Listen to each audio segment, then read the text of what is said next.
I want to start this video off by saying that this has to be one of my favorite builds of all time. This is one I was extremely passionate about putting together for you all, and I really hope you can enjoy it. As you saw from the title, this is going to be a very fire and ice themed build, heavily playing around Icebreaker, but just know that you can run any weapon you want with this build. Icebreaker does have very strong synergy with this specific setup, and if you didn't want to run the dungeon before, I really hope this video can change your mind. I genuinely don't know if I have ever felt stronger in the entire history of Destiny as I do with this build. With it, you're going to be unkillable, have one of the best ad clear setups in the game, and even have really high single target damage. It's pretty much everything you could ever want in the build, and with a cherry on top, if you have Icebreaker, you're also going to have unlimited ammo. And when I say that, I honestly mean you'll never have to worry about special at all with this build, while also literally shooting out nukes every single second. This build's also going to take advantage of the brand new Warlock exotic, because I saw all of you asking for a prismatic setup with that. So with all that combined together,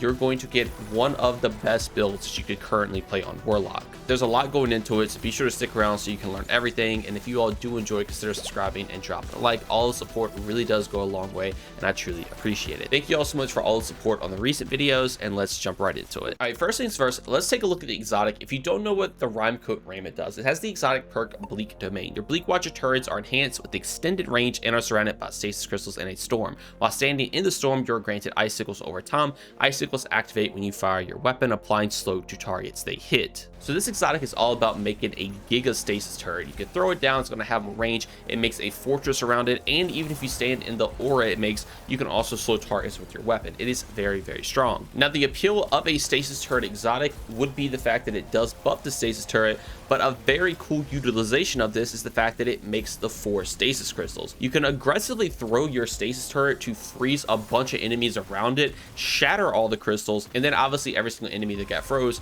has a good chance at dying. If they don't, you then have the buff stasis turret as well to also freeze enemies, and if you ever need to stand in the aura, you can to slow enemies, which is nice, but I would definitely stick to using this more as an aggressive tool because it pairs extremely well with shattering everything. And then that will lead us into the perfect exotic weapon pairing for this, and that is going to be Icebreaker. If you don't know, this has the exotic perk Icebreaker. Defeat a target with this weapon causes them to explode, precision final blows, or shattering a frozen target instead triggers an ignition. Now before we dive into that, it also has no backup, so final blows or assists with any other weapon or ability have a chance to create ammo for Icebreaker. Defeating powerful combatants will create multiple rounds. And then finally, if you do have the catalyst, landing a hit on a slowed or frozen target has a chance to return the round to the magazine. So the way this is going to work, now when you freeze everything with your buffed Bleak Watcher, you can shoot one of the targets that you froze, you're going to cause an ignition, and Icebreaker is just going to do a ton of damage. This weapon can pretty much one-shot every single red and orange bar in the game, even if it's a body shot, and with this synergy, it turns that single hard-hitting shot into an ad-clear machine. Even if you don't want to shoot the frozen target, you can opt in to shoot the crystal, and it will cause a mini explosion, sort of like how just killing a single red bar ad with Icebreaker will cause that explosion. You will also get it if you just shoot a stasis crystal, but I would highly recommend prioritizing the frozen targets because you will cause ignitions. Now, even if you don't have a frozen target around, you can just get a headshot that will cause ignitions, but you really want to play into trying to shoot the frozen enemies. With the catalyst, if you are shooting the slow to frozen enemies, you are returning ammo to the magazine, and since the shatter damage is getting most of the kills when it comes to the other exotic perk from no backup, you are refunding a lot of ammo while actually using the weapon. Most of the time you have to use the weapon, swap off of it to a different gun, refill your ammo, but if you're throwing your ability, getting kills with that ability, you're just proccing the ignition and the shatter with the weapon, it is counting as ability kills and it is refunding ammo. Obviously, again, that pair with the exotic trait, you literally have infinite ammo with Icebreaker. You can straight up run around with this weapon as a primary while also still simultaneously having it for a very high single target damage shot if you do need it. This is by far one of the coolest exotic synergies in the game in my opinion,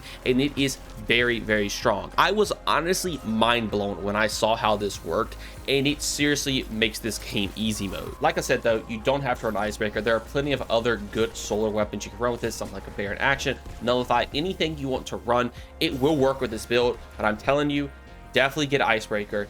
it makes it so much fun. I wish you all the best of luck on your farm for it. But we're going to dive into weapons a little bit later. I want to get more into the subclass so we can understand how we're going to be able to loop our grenades around to constantly proc the synergy. First off, we're going to be taking Feed the Void. So defeating a target with any ability to activate Devour. Your Devour effects are improved, restoring additional health and grenade energy. So the really cool part about this is that if you do shatter a frozen target now, it will grant you Devour. Devour is going to heal you to almost full every single time you get a kill, and you're going to get a hefty chunk of grenade energy because of Feed the Void. Since you're going to be freezing targets all the time, you'll pretty much have permanent Devour up, which means you're just constantly always getting these benefits, and this is what allows you to heavily play into spamming these stasis turrets over and over. You sometimes can legit freeze a whole horde of enemies, shoot one shot with Icebreaker, kill them all, you're going to get all your Icebreaker ammo back, and you're going to get all your grenade energy back just to kill the next pack. It is an absolute onslaught machine if you want to try it in there. And now for the other aspect, obviously we have to take Bleak Watcher so we can actually get the stasis turret. And then for the grenade, I'm not exactly sure if the cooldowns matter on Prismatic. If you actually take a look at stasis really quick, you can see that if you do have Bleak Watcher equipped, it does have a base cooldown of 201. So no matter what grenade you take, you're getting the 201 cooldown. But as you see on Prismatic, it doesn't actually say that. I imagine you probably still do have the base cooldown, but if not, I would highly recommend taking the healing grenade because it does have the lowest cooldown. But it's also just nice to take the healing grenade because if you're ever in a sticky situation, you can just throw this on the ground to heal yourself. You're going to get your grenade back extremely quick anyway with Feed the Void, so that's just a nice little benefit to have. For your melee, we're going to be going with Penumbral Blast so we can just freeze enemies more. Our grenade can freeze enemies, now our melee can. The more you can freeze, the better this build is going to work. And then for class ability, I like to take Phoenix Style because it kind of works like the healing grenade in a way where if you're ever just in a sticky situation, Phoenix Dive to the ground, you're going to heal to almost full, and it has the lowest cooldown to play into some of our armor mods. And then one of the main reasons Prismatic Warlock is better with rime-coat raiment over stasis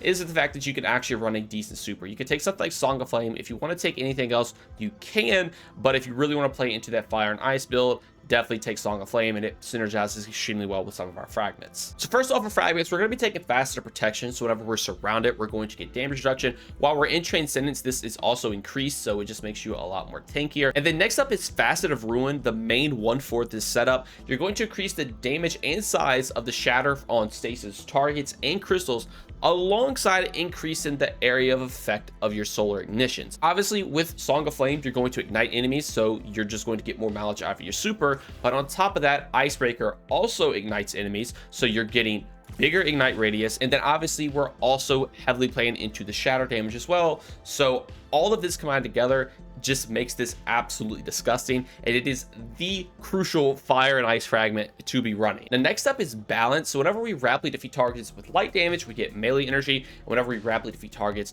with darkness damage, we get grenade energy. Again, with this build, we're going to be doing fire and ice like crazy, so we're constantly going to be refilling both of these up. Now, I will say most of the time you're dealing darkness damage, so you're going to be getting a bunch of grenade energy back, but obviously that is good because pairing that with Devour, you can spam more stasis turrets. Now, next up is going to be Facet of Awakening. So whenever we rapidly defeat enemies with light or darkness damage, or even our super found plus, we'll make an elemental pickup that matches that. So with this, we can make fire sprites with the Icebreaker because we are causing ignitions. It's really easy to kill a group of enemies. Fire sprites will refill your grenade energy. We're going to be making stasis crystals because of our Bleak Watcher alongside our Penumbral Blast, and our stasis crystals we make with rime-coat raiment. And then all of that will refund your melee energy and some more stuff when we get to our artifact. So you're getting even more grenade energy and even more melee energy with this one specific fragment. And this also can help play into things like Facet of Command. So now whenever we freeze or suppress a target, it's actually going to reload our weapon. This got a massive buff. It now only has a 4-second cooldown. This is great because you can just use something like a grenade launcher and it just reloads. Obviously, Icebreaker, you never have to reload, but also your primary weapon can reload. But this also has whenever you defeat a stasis or suppressed target, you'll make a stasis shard or void breach. So this is even more stasis shards paired with Facet of Awakening. And since we are on Prismatic, you do have Transcendence, so your grenade actually can suppress enemies, so you're also getting the extra mileage out of this to make void breaches when you are in your Transcendence. And your Transcendence is going to charge extremely quick because you're constantly doing solar and stasis damage. And Transcendence is also nice because the Singularity Grenade also freezes enemies. It's not as strong as the Bleak Watcher, but with Transcendence, you can spam both this and your melee ability. And obviously, Penumbral Blast freezes enemies. So if you ever need to go in Transcendence to get these benefits alongside the damage reduction, it is still very, very strong. And then when you get out, you have infinite Bleak Watchers again. Now, weapons to pair with this are 100% going to be weapons with Headstone. If you can get a weapon with Rime-Steel or Headstone, the Fair Judgment auto rifle does have it. I made a whole video about this if you want to check it out. With Enhanced Rime-Stealer, if you shoot a Stasis Crystal or a Frozen target, you get ×2 Frost Armor. Just killing enemies with this gun alone is going to give you damage reduction. This can stack up to 5 times, and it's really easy to get that, obviously, since Enhanced is giving you ×2. And it can proc Headstone, so it can make crystals on its own to play into its other perk. Now, this also does work with everything else. Obviously, with our rime-coat raiment, we're freezing enemies. With our Bleak Watcher, our melee, it is very, very strong. You can even take something like Synergy, the new weapon mod, to make even more stasis shards with this. But if I'm being completely honest, this is more of a utility weapon just so you can get Frost Armor.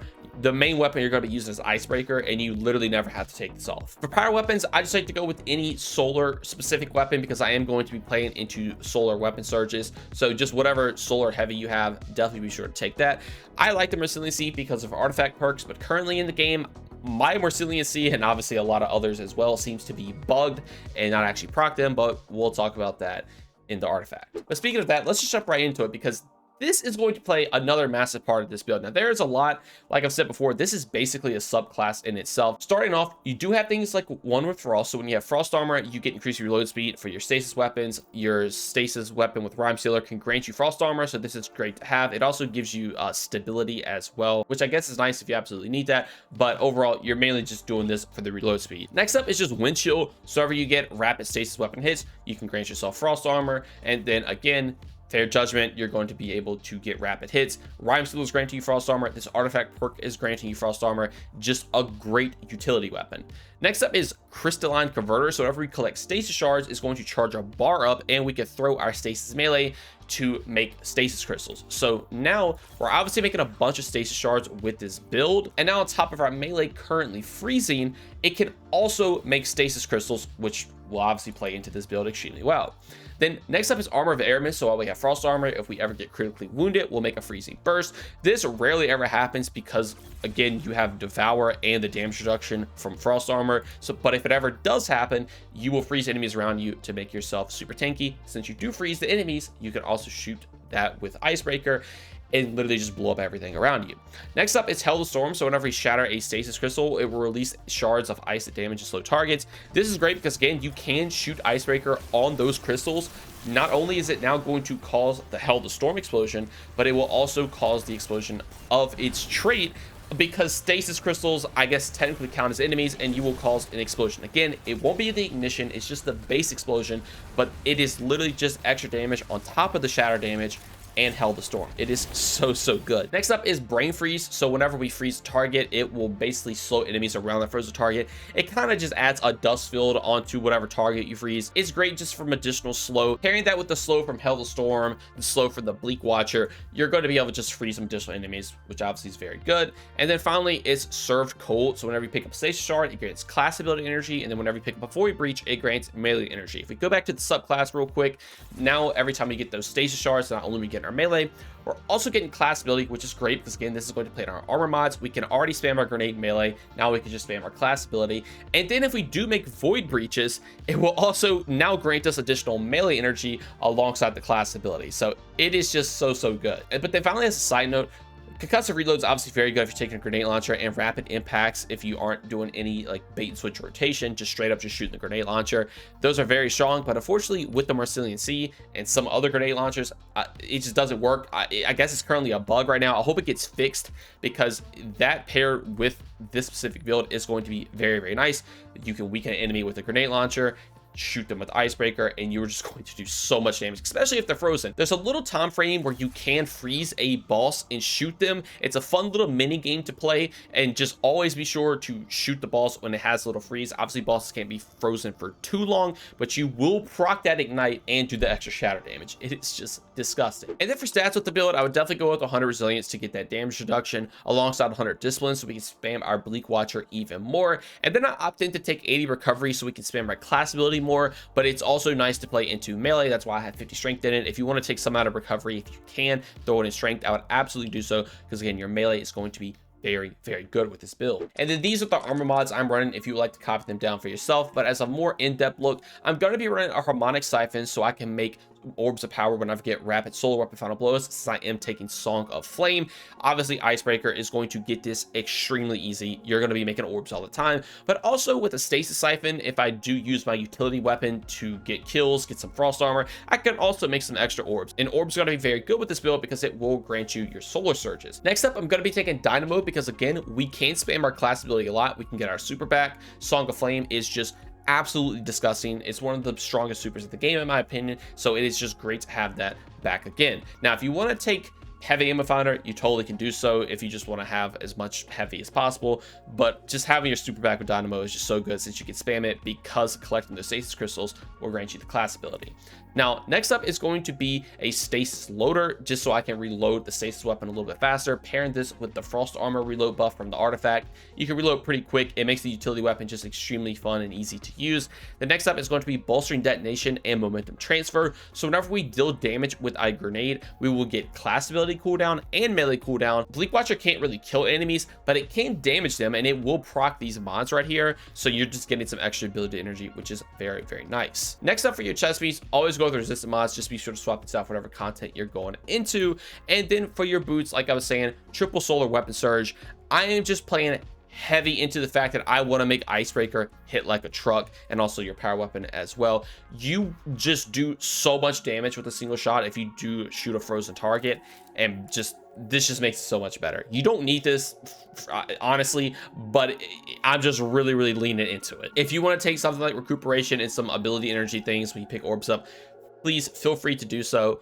But if you just want to do a ton of damage, just do this. Now, for your class item, I could take a bomber, so whenever I use my class ability, I get some grenade back again. We can spam our class ability, we just get some grenade energy now. The grenade can also grant class ability back as well, so it's just a nice little synergy. Powerful attraction, so we can pick up all the orbs around us. Whenever we use our class ability, we can spam this a lot. The orb's going to grant us, our solar weapon damage, so we're just permanently going to have this up all the time. And then time dilation, so my decay and armor charge stacks last longer. This just makes the solar surge last longer now, so we just get longer damage. And then finally, for the most important part of the build, this is the transmog I'm running.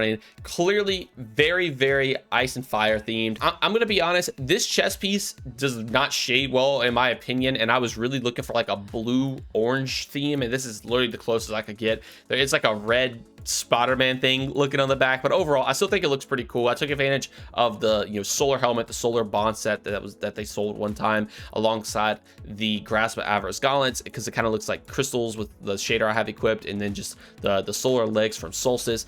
I think it looks really sick. Honestly, it might be one of the best transmogs I've ever done, because it really plays into the theme. I think I've done stuff that looks a little cooler in my opinion, but this just heavily plays into that theme. You have flowing stasis, you have the fire that's burning.